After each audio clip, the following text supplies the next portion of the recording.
Me First by Helen Lester, illustrated by Lynn Munsinger.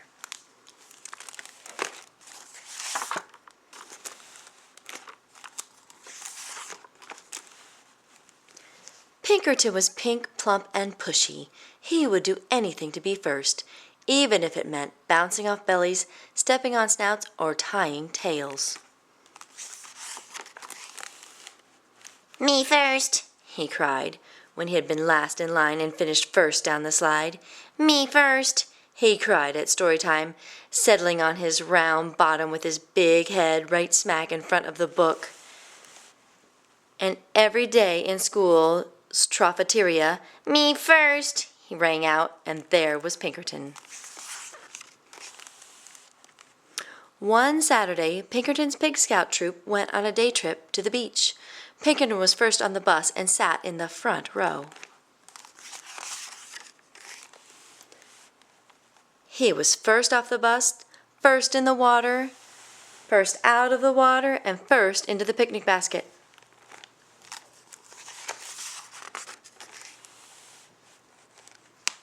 After lunch, the Pig Scouts decided to go for a hike.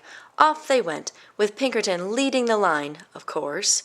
As the Pig Scouts marched across the sand, they heard a faint voice far in the distance. The voice called out, "Who would care for a sandwich?" Pinkerton pricked up his pointy ears. Care for a sandwich? Oh, yes, me first, he thought, and he began to trot ahead of the others.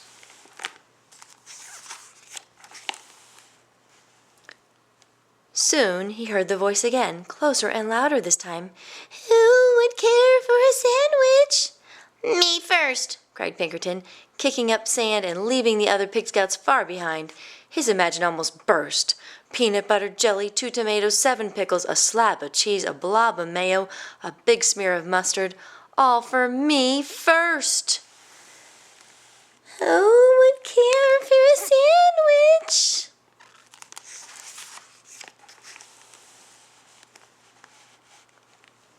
Now, at full gallop, Pinkerton shrieked, "Me first!" Over the sandy hill he flew, and kerplop! He landed face to face with a small creature with a bump on her nose and fur on her toes. "Am I glad to see you? I sure could hear you coming. Me first, me first, me first. I guess you really would care for a sandwich." "Oh, yes, indeed," replied Pinkerton. He jumped up and down so fast his teeth jiggled. "Good," cackled the small creature. Pinkerton waited 1 second, 2 seconds, 3 seconds. "Well?" he asked. "Well, what?" replied the small creature. "The sandwich," begged Pinkerton. "Where's the sandwich?" The small creature curtsied. "You're looking at her," she went on. "I am a sandwich, and I live in the sand, and you said you would care for a sandwich, so here I am. Care for me."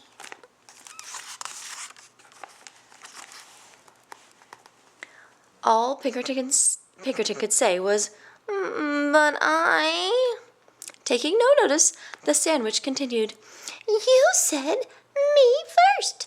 You wanted to be the first to care for me. Well, congratulations. Now just come along to my sandcastle." Grabbing Pinkerton firmly by the sleeve, she led him around a few bends.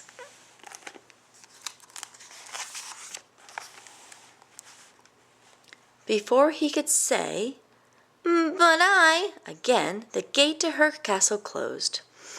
"All right, my pink, plump, and bushy one. Now you care for me. You may have the honor of being the first to powder my nose and comb my toes." Seeing no way out, Pinkerton powdered her nose and combed her toes. "Next," she crowed, "you may be the first to put my supper in a bucket and feed me with a shovel." Pinkerton looked around. He had no choice. He put her supper in a bucket and fed her with a shovel. Rubbing her tummy, the sandwich spoke on. "Finally, after you've had the privilege of being the first to wash my dishes and sweep my castle and do my laundry and curl my hair and tuck me in, you may be the first to tell me a bedtime story. Pinkerton washed the dishes, swept the castle,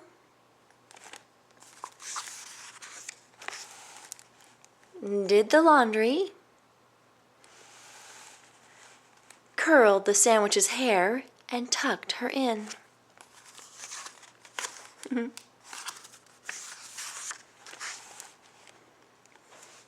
The sandwich stretched and yawned loudly. Now the story, I need my story. Pinkerton was so tired he could barely speak. I don't know any stories, he whimpered. Then how about making up something? Oh, how about something concerning a pushy pig who always wanted to be first? Pinkerton sighed and began.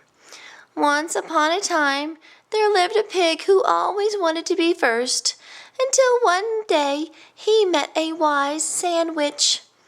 Wise and beautiful, cut in the sandwich. A wise and beautiful sandwich who showed him that first was not always best. Aha! cackled the sandwich, and she gave Pinkerton a slow, serious, and meaningful wink. Have you learned something? Oh, yes, yes, yes, said Pinkerton. I promise I have. In that case, thanks for the care, goodbye, and good luck. She opened the gate, and Pinkerton sped off so fast he didn't even notice the delicious sandwich she held out to him. He was just in time to catch the bus. On he scooted, pink, plump, and glad to be last. The end.